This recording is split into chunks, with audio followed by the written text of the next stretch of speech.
Hello there, very good evening and welcome to Primetime News on TV1 for the Newsfirst, where the people come first. I'm Martin Satyanesan. And I am Thiruni Karunaratna. Here are tonight's top stories. The headlines on Newsfirst. Floodwaters submerge roads as Attanagalla Oya and Kalu River overflow. Heavy rains continue in several areas.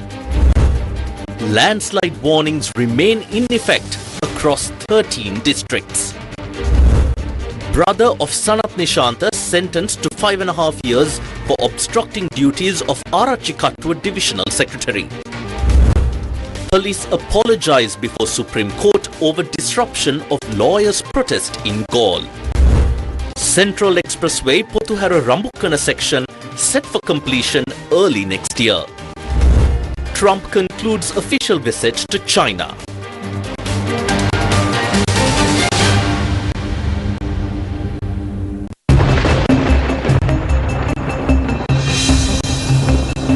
This is extreme weather. The Department of Meteorology says heavy rains are expected to continue over the next few days due to the influence of a low-pressure area. The Department of Irrigation stated that the Kudaganga, a tributary of the Kalu River, and Attanagalla Oya have reached minor flood levels. We are now joined by Viara in the studio to tell us more on the weather. Viara, do tell us if we need to keep our umbrellas ready for the weekend. Yes, Terry, like you said, let's have a look. So, according to the Department of Meteorology and the latest analysis carried out as of today, the low-pressure area located to the northeast of Sri Lanka continues to persist. The Department of Meteorology is closely monitoring the behavior, development and path of this system.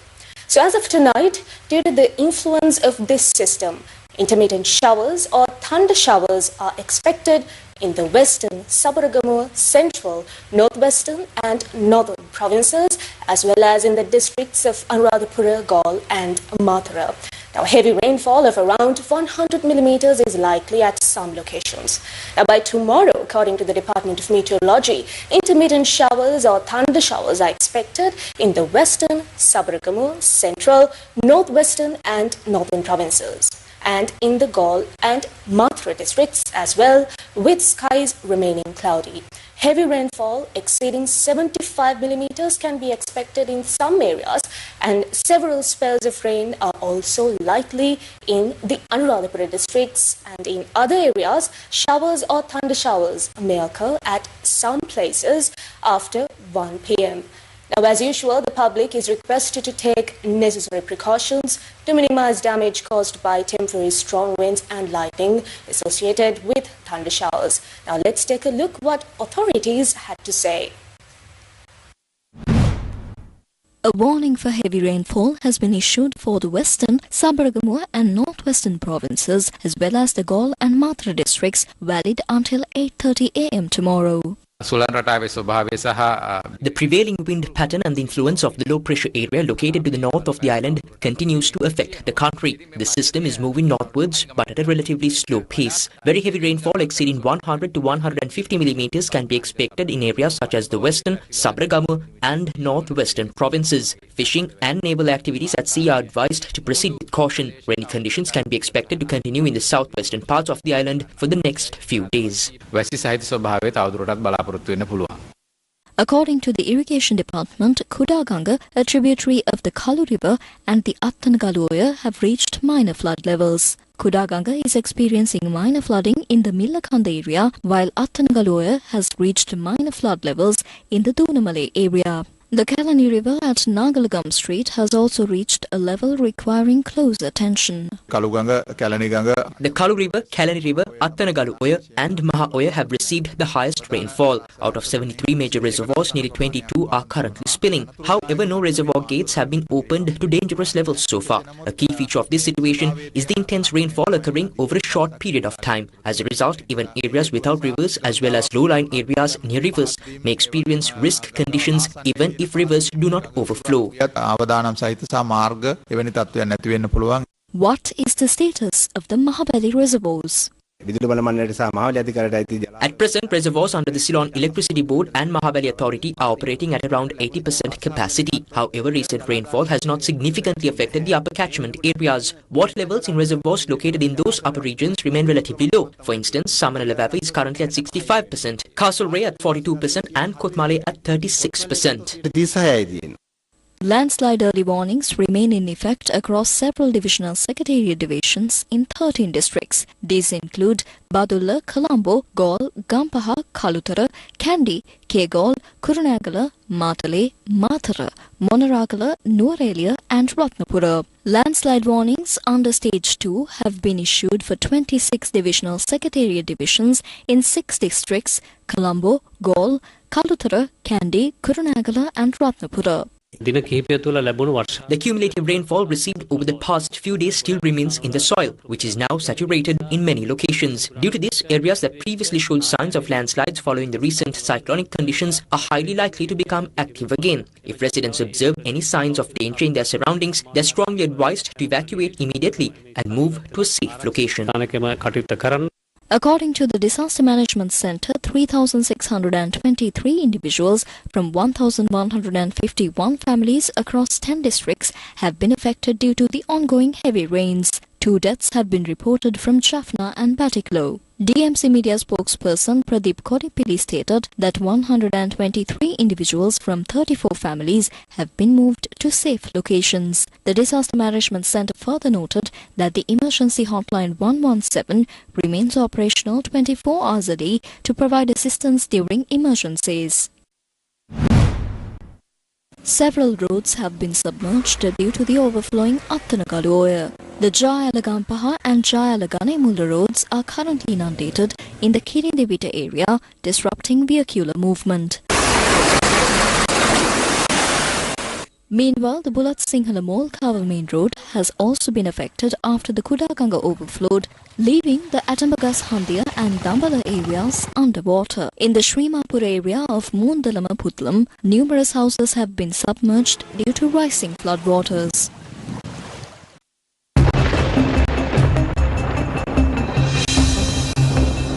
This is extreme weather. The Chilla High Court today sentenced Jagat Samantha, a Sri Lanka Podujana Peramuna member of the Arachikattua Pradeshi Sabha and brother of former State Minister Sanath Nishantha, to 5.5 years of imprisonment. Now this judgment was delivered by Chilla High Court Judge Naomi Vikramsekara. The court found Jagat Samantha guilty on 3 charges related to an incident that took place on the 24th of November 2008 at the Karukkuliya Chaitirinarame temple. The charges include obstructing the official duties of then Arachikattu Divisional Secretary Dhanasena Surasinghe, unlawful assembly and attempting to assault. In addition to the prison sentence, the court also ordered the payment of 1 million rupees in compensation to the divisional secretary. Former State Minister Sanath Nishantha had been named as the first accused in this case. However, following his death in a road accident on 25th of February 2024, the case was heard in his absence. The first accused had passed away, so he was not part of the final judgment. I would like to extend my gratitude to everyone who supported me throughout this case, especially the Sirasa Media Network, which helped bring this issue to the public from the very beginning.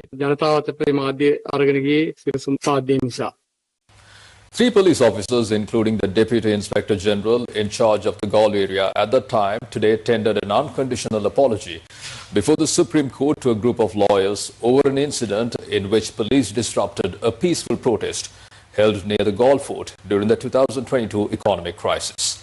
The case relates to a fundamental rights petition filed by 2 Galle-based lawyers, Ajit Kumara and Amara Divakaru Lenage, who alleged that their fundamental human rights were violated when police intervened in the protest. The matter was taken up before a 3-judge bench comprising of Chief Justice Preeti Padman Surasena and Justices Achala Vengappuli and Sampath Vijayaratna. The petition named as respondents the then Deputy Inspector General in charge of Galle, KNG Vedasinghe, the then Senior Superintendent of Police for the area and the officer in charge of the Galle Police Station. All three officers appeared before court during today's hearing. Representing the respondents, a state counsel informed court that the officers were extending an unconditional apology to the petitioners over the incident. The counsel further stated that a written letter of apology would also be submitted to the court on behalf of the respondents. President's counsel, Salia Piris, appearing for the petitioners, informed the court that his clients accepted the apology. After recording the settlement, Chief Justice Preethipadman Surasena addressed the respondent police officers. Excerpt. The complaint by the lawyers related to unlawful actions had occurred on the day of the incident. The petitioners had appeared before court from Galle and should be appreciated for coming forward to settle the matter. Such relief is not easily obtained. End of excerpt. Following the settlement, the Supreme Court decided to conclude the hearing of the petition. Now here's a background to the incident. According to the petition filed through Attorney-at-Law Manjula Bal Surya, the incident took place on the 6th of July 2022 during the height of the country's economic crisis. On that day, a group of lawyers had staged a peaceful protest near the Galle Fort, displaying placards as part of their demonstration. However, the petitioners allege that police officers forcibly intervened at the location, disrupting the protest and tearing down the placards. The lawyers subsequently sought a ruling from the Supreme Court, declaring that their fundamental rights had been violated by the actions of the respondents. The Supreme Court ordered that a petition seeking a directive to credit taxes that are collected from the sale of shopping bags by supermarkets and other commercial establishments to a designated government environmental conservation fund be taken up on the 3rd of November. The petition was filed by the Centre for Environmental Justice. The matter was taken up before a three-judge bench comprising of Chief Justice Preethipadman Surasena and Justices Achala Venkapuli and Sampath Vijayaratna. The petition organisation stated that under the Environmental Conservation Levy Act, taxes collected from consumers on shopping bags sold by supermarkets and other retail outlets should be credited to a specific environmental conservation fund established by the government. However, the petitioners pointed out that this is not currently being implemented and argued that such a situation is contrary to the law. When you go to a shop or a supermarket, you usually have to pay 3 or 5 rupees to purchase a shopping bag. But in reality, that money simply becomes part of the private income of the shop owner. It is not directed towards environmental conservation. However, Sri Lanka has a law called the Environmental Conservation Levy Act, which requires that such charges be brought under the process of collecting taxes for environmental protection. What is happening now is that money which should go towards environmental conservation is instead going into private hands. This is the issue we have brought before the court. When you consider that these small amounts, 3 or 5 rupees, are collected daily, it amounts to millions.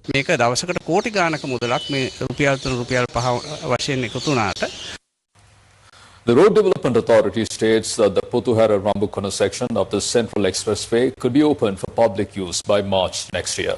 This was revealed during a joint media briefing held by the Road Development Authority and the Sri Lanka Railways, where officials outlined current transport projects and future plans.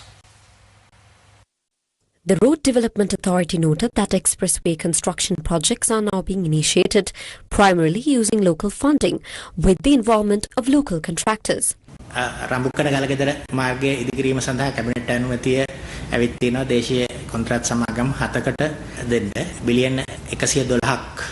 Cabinet approval has been granted for the construction of the Rambukkana-Galagedara road, which will be awarded to 7 local contracting companies. The project is valued at 112 billion rupees and is expected to be completed within 3.5 years. Work on the Puthuhera to Rambukkana section is largely complete and we expect to open it for public use by around March next year. Construction from Puthuhera to Galagedara will also commence. In addition, work on 2 more expressways is set to begin by the end of this year. We have received instructions to initiate the Kurunegala to Dambulla section up to Galevala using local funding. As a first step, we are likely to award tenders for the Kurunegala to Galevala section by the end of this year. Procurement activities are already underway and designs have been finalized. Furthermore, we plan to recommence construction on the Ruwanpura Expressway, which was halted midway up to Ingiriya within next year. Until external funding is secured, we will proceed using our own funds. Therefore, we do not foresee any financial difficulties with these projects. Progress on restoring the railway network damaged by the recent cyclone Ditwa was also discussed at the briefing.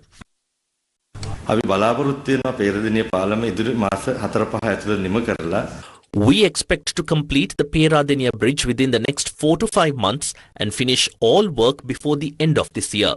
Operations up to Kandy on the upcountry line will definitely resume soon. The more challenging sections are the Mathale line and the stretch from Gampola to Navalapitiya, as these areas are difficult to access and not connected to the main road network. As a result, progress is slower as work must be completed section by section. We hope to restore the full line up to Badulla by mid-2027.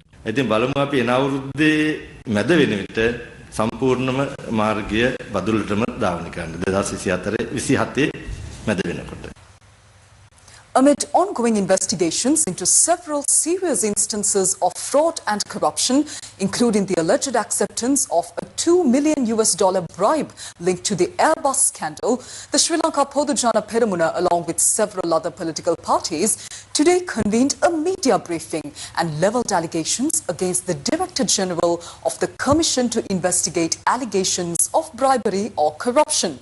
These allegations were made days after former President Mahinda Rajapaksa was questioned by the Bribery Commission following claims by Kapila Chandrasena that 60 million rupees from the alleged Airbus bribe had been given to Rajapaksa.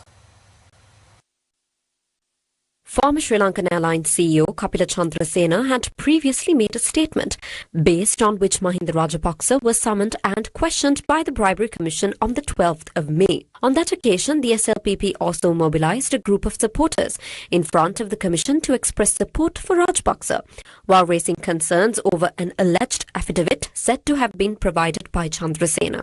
However, facts presented in court have revealed that the $2 million bribe was credited to the bank account of Chandrasena's wife and that portions of the funds were subsequently distributed to several individuals, including Mahinda Rajapaksa. At today's media briefing held at the SLPP party headquarters, Sri Lanka Freedom Party member Duminda Dissanayake and former Minister Udaya Gammanpila joined SLPP General Secretary Sagara Karyawasam in criticising the Director General of the Bribery Commission. A sworn affidavit has been submitted to court by an individual against the Director General of the Bribery Commission, Ranga Dissanayake. This affidavit was submitted by Kapila Chandrasena. He has stated that he was threatened with harm, including being driven to take his own life. He further claims that under such threats and intimidation, he was compelled to include the names of the former president and his son and sign the statement. However, we are seeing that the law is not being enforced against Ranga Dissanayake. We are questioning why the Commission, which is composed of officials with significant authority, is not taking action against him. This institution was established to eliminate bribery and corruption in this country. Even when it was created, some question why such extensive powers were being granted. We never expected such a powerful and important institution to fall under the influence of individuals facing such allegations. We therefore urge the Commission to immediately suspend Ranga Dissanayake, conduct a proper investigation into these allegations and reveal the truth to the people of this country. මේ රටේ ජනතාවට ඇත්ත තත්ත්වය පහදා දෙන්න කියන කාරණය පළමුව අපි ඉල්ලා සිටිනවා අල්ලාස් හෝ දූෂණ විමර්ශන කොමිෂන් සභාවේ කොමසාරිස්තුමන්ලගේ. Do you remember what happened when they were in power? Do you remember how the Divinaguma bill, which allegedly included provisions contrary to the country's constitution, was not approved by the Supreme Court, and how the country's then Chief Justice was removed in anger over that decision? In 2013, following an inquiry by a parliamentary committee, an impeachment motion was passed using parliamentary powers, and the then Chief Justice, Dr. Shirani Bandaranaike, was removed from office. At that time, she was removed without giving due consideration to any of the judgments delivered by the Supreme Court and the Court of Appeal. Do you remember how celebrations were held in front of the official residence of the Chief Justice, the head of the country's highest court, over her removal? Investigations into serious crimes such as murders, abductions, major thefts and frauds did not begin recently. After the change of government in 2015, there were alleged interferences in investigations into several such crimes. During that period, it was reported that the sons of certain politicians arrived at investigative institutions wearing just short trousers. In some murder cases, even the bones of certain remains that were crucial as evidence reportedly went missing, making it impossible to trace evidence. When the government changed in 2019, CID officers investigating serious crimes, including the Easter Sunday attack, were transferred overnight. Some of those transferred officers were later arrested on various charges. It is now being confirmed through some court rulings that those actions were wrong. What is being done again now? What are these politically rejected groups saying while speaking to the media from various places, trying to exert pressure on investigative institutions? The Abbas transaction was not a minor deal. It was a transaction that allegedly cost a loss of over $100 million to the country, even without delivering a single aircraft or even a spare part. It was revealed by Kapila Chandrasena that $2 million was taken as part of the bribe. It was further alleged that parts of it were given to several individuals, including Mahinda Rajapaksa. Kapila Chandrasena is no longer alive. Now, politically rejected groups are allegedly threatening and pressuring investigative institutions once again. The public is closely watching all of these happenings as it unfolds.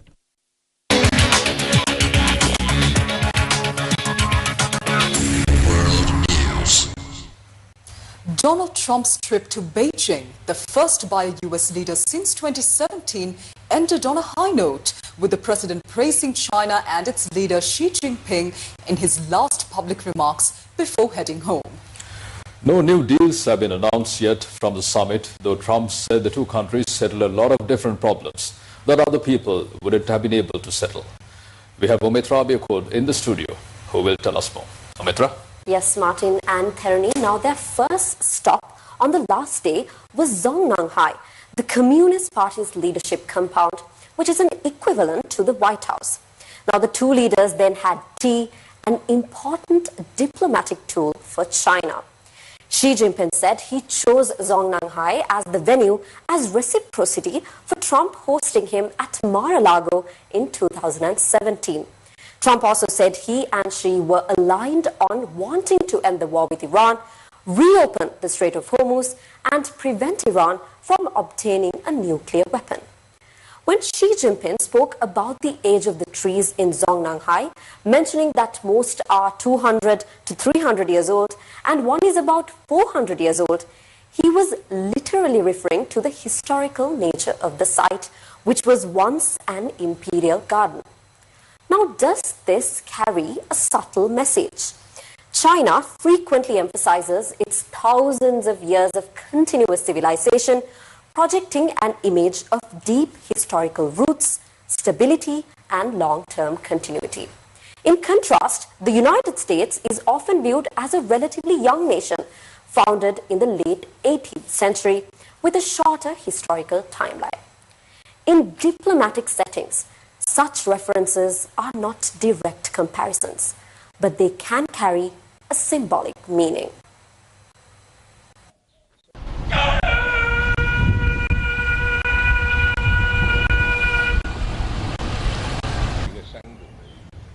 Chinese leader Xi Jinping and US President Donald Trump held their meeting at Zongnanhai, the leadership compound of the Chinese Communist Party, widely regarded as the country's equivalent of the White House.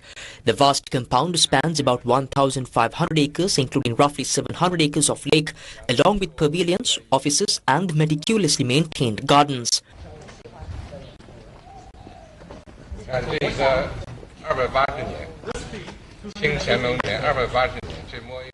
Surrounded by a centuries-old red ochre wall, Zhongnanhai remains one of China's most secretive locations, monitored by numerous CCTV cameras and guarded by security forces in both plain clothes and uniform. The meeting opened with Xi and Trump seen conversing as the US president admired the compound's landscaped gardens. Moments later, a Chinese official instructed reporters to step back, noting that the two leaders intended to hold a private discussion. Later, Trump and Xi sat together in an ornate pavilion.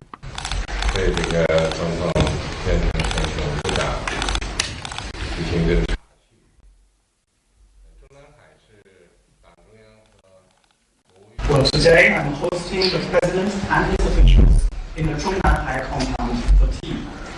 This is the place where party and the central government leaders of China work and live, including myself.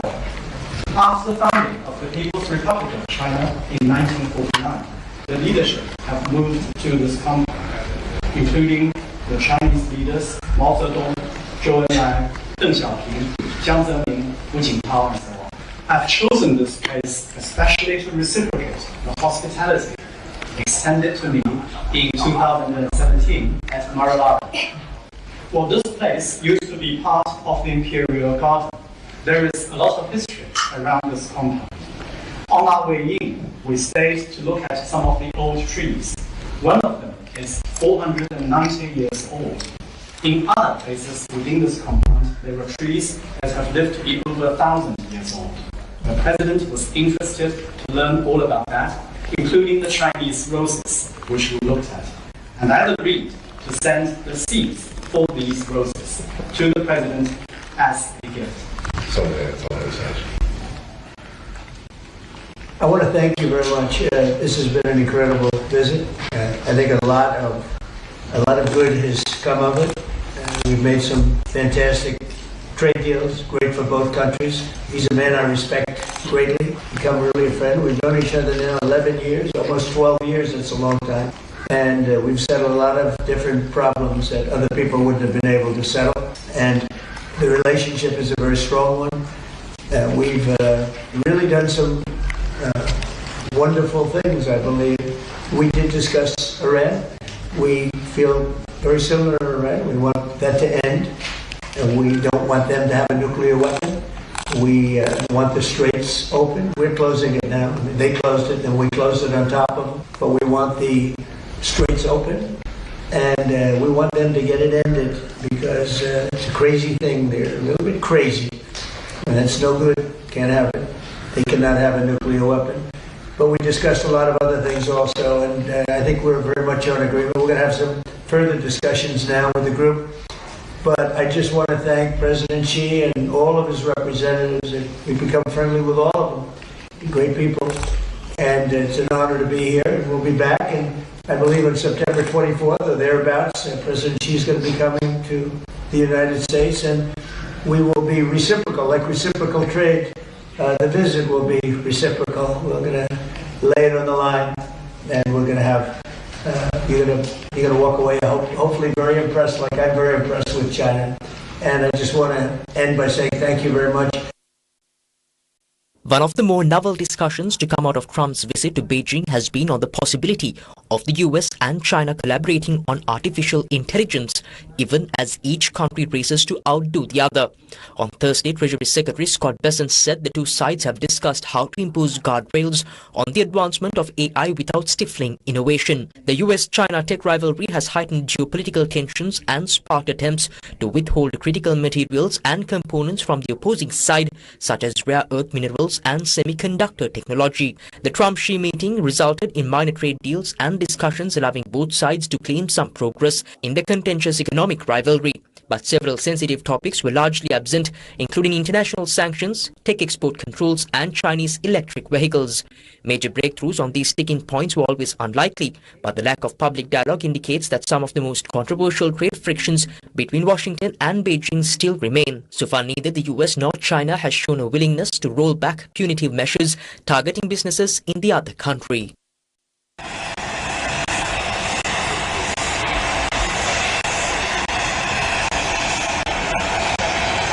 President Donald Trump has left Beijing for the United States after high-stakes meetings with Chinese leader Xi Jinping aimed at addressing the raft of disagreements plaguing relations between the world's top two economies. Air Force One took off from Beijing Capital International Airport this afternoon after a departure ceremony on the tarmac. Trump gave a fist pump as he boarded the plane, while people dressed in blue waved US and Chinese flags and cheered. Trump's three-day trip in China featured a state banquet, visits to historic sites, bilateral tea, and a working lunch.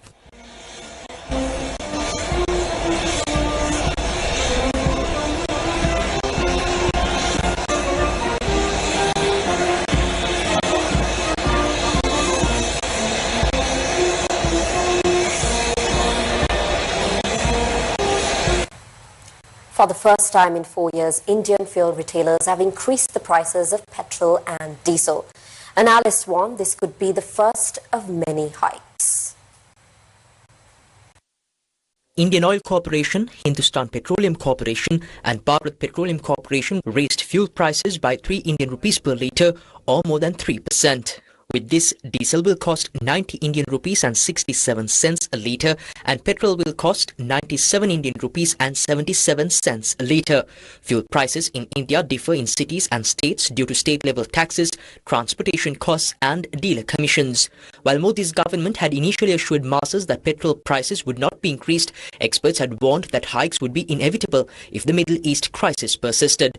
The steeper fuel prices come days after Modi called on Indians to make certain sacrifices to shield India's economy from the fallout of the Iran conflict in the Middle East. Speaking at a rally this week, he urged Indians to cut fuel consumption, work from home, postpone foreign travel, avoid unnecessary imports and delay gold purchases. The message was framed as a patriotic responsibility during a period of global instability.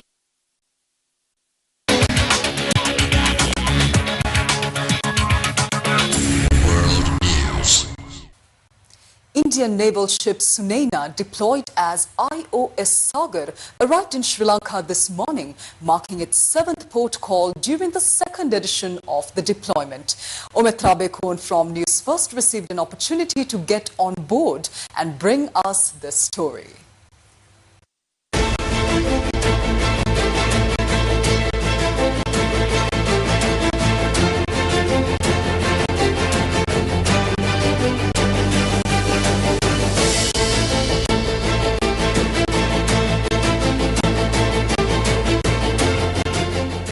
I'm on board the Indian naval ship INS Sunena, which arrived in Colombo this morning as part of the IOS Sagar deployment. Now, what makes this naval ship significant and what makes this visit special is that this is not a naval ship that carried members just from India, but it actually has a team that consists of 16 different countries, a multinational crew comprised of members from 16 different countries, including Sri Lanka. So this deployment is very significant and it highlights the maritime trust, cooperation and unity at sea. In continuation of Indian Navy's endeavour to build bridges of friendship, Indian naval ship Sunena as IOS Sagar with a multinational crew of 16 countries arrived in the island today, marking the 7th port call in the 2nd edition of this deployment. The maritime stability is intertwined with the economic stability of the world. So we have a huge task. For that, cooperation among nations is essential for this collective security. However, now we are facing a lot of state and non-state challenges which we have never been thought of. For that, I would believe no one nation could fight alone.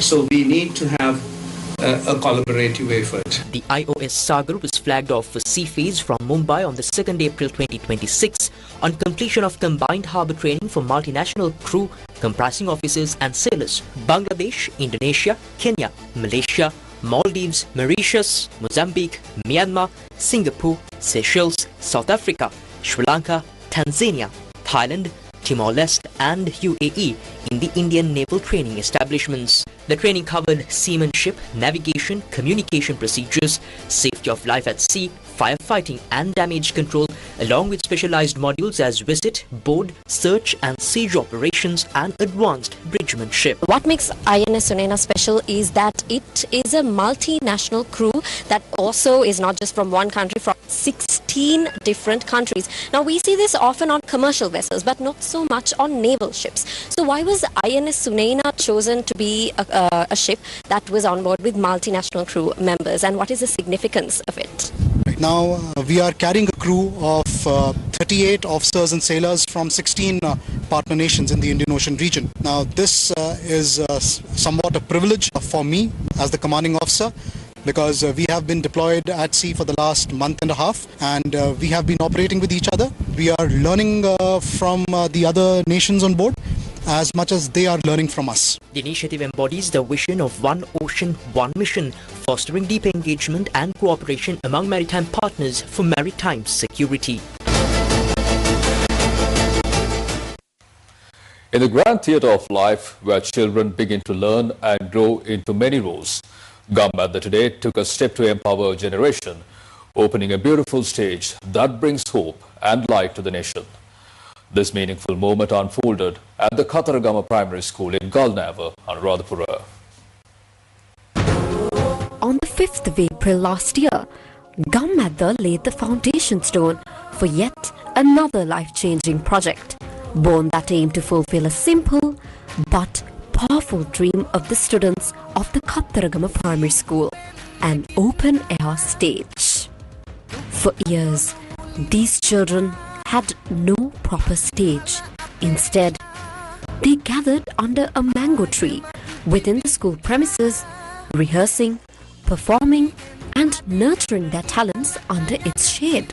Moved by their passion, the school principal reached out to Gammadda with a heartfelt request to create a space where these children could truly shine. Answering that call with complete generosity were the Simon Senaratna couple from Colombo 5, who stepped forward to make this dream a reality. This morning, at an auspicious moment, the newly built open-air stage was officially handed over to the students.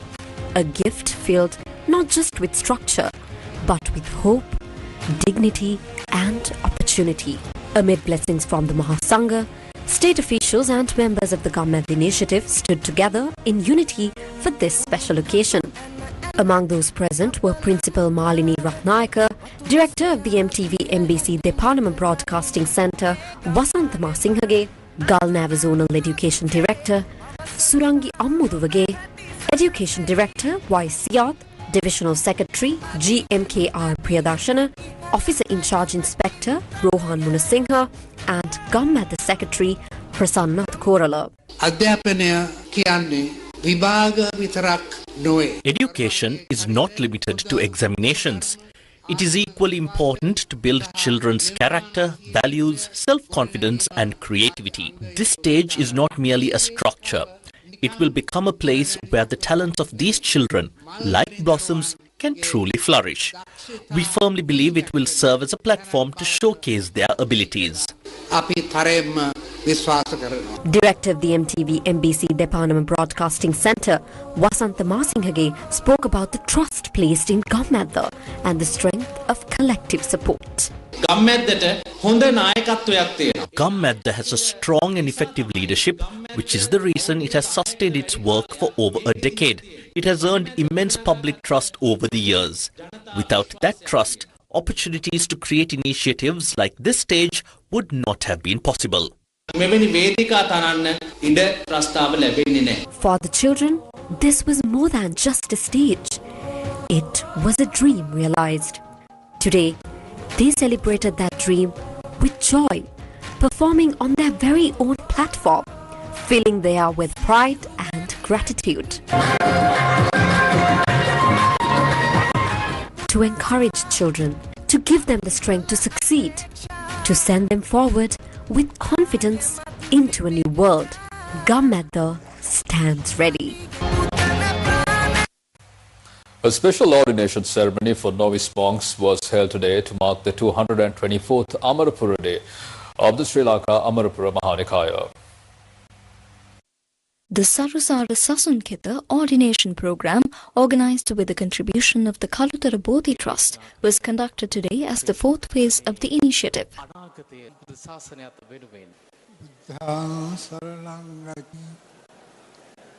The ceremony took place under the patronage of the Most Venerable Karakoda Uyangoda Maitri Murthy Mahanayaka Thera, the Mahanayaka of the Sri Lanka Amarapura Mahanikaya. A number of distinguished guests attended the event, including Chinese Ambassador to Sri Lanka Ki Zeng Hong and Acting Ambassador of Nepal Vijay Kumar Rawat. Sri Lanka Amarapura Mahasangha Sabhave Sahakara Lekkadhikari.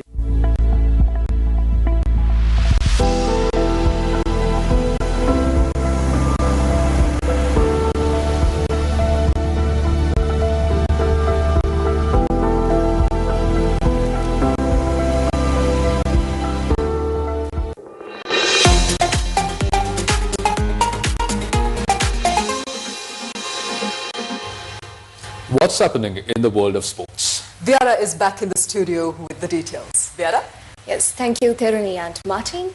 So recently, Newsfirst brought you the story of a young wrestler from Padulla striving to make her mark on the international stage. And that athlete is Mihara Netmi.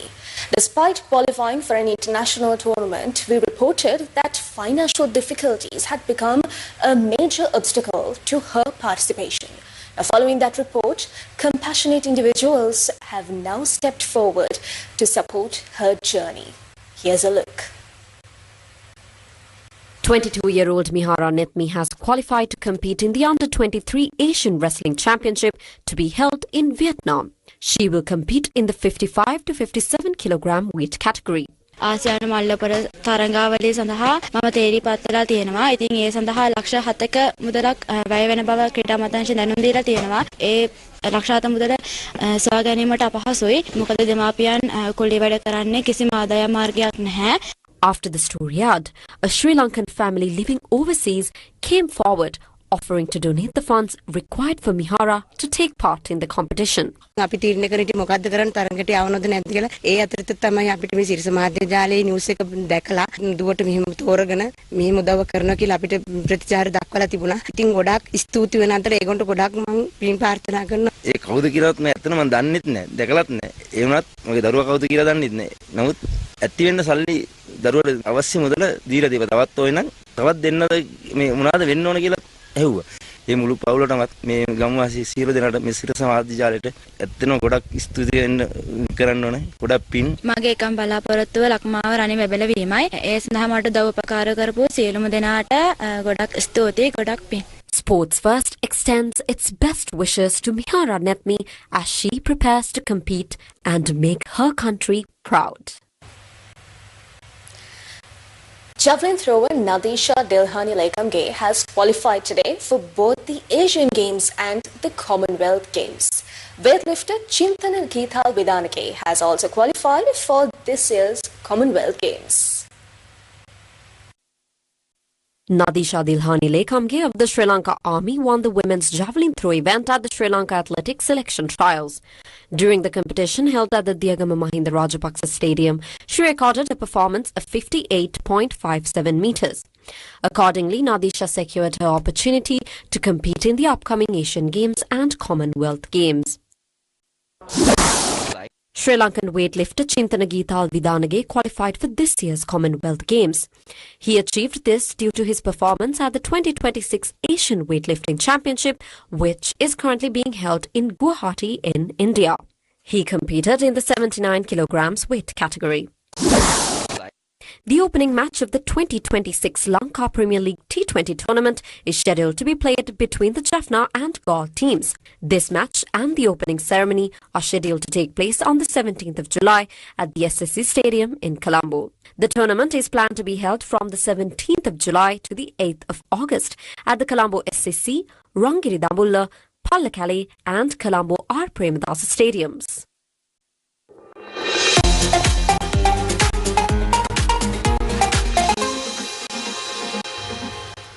The Earth's coolest secret, a pristine stream emerging from a veil of mist. Tonight on beautiful Sri Lanka, we take you to Hirikatu Oya, the place where the exhaustion of the heart fades away. And that will bring to a close this edition of Prime Time News on TV1. Thank you for joining us. Good night. The Earth's coolest secret, a pristine stream emerging from a veil of mist. This is Hirikatoya, the place where the exhaustion of the heart fades away.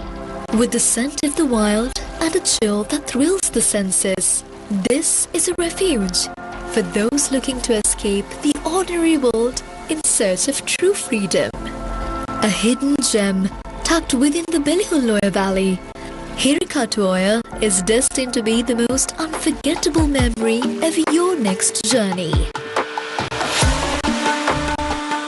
Beautiful Sri Lanka.